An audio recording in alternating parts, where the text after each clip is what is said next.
सादी शिराज़ी रहमतुल्लाहि तआला अलैहि आप हिकायत नक़ल करते हैं कि एक रात मक्का के सहरा में ना सोने की वजह से मेरे अंदर चलने की ताकत ना रही। मैं सोने लेट गया।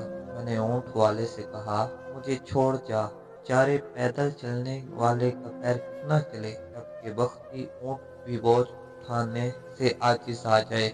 सख्ती की वजह से जब तक मोटा जिस्म लाग़िर हो, लाग़िर जिस्म मुर्दा हो जाएगा। उसने कहा, ए भाई, हरम सामने है और पीछे डाकू हैं। अगर चला चलेगा काम मार लेगा, अगर सो जाएगा मर जाएगा। तूने नहीं सुना?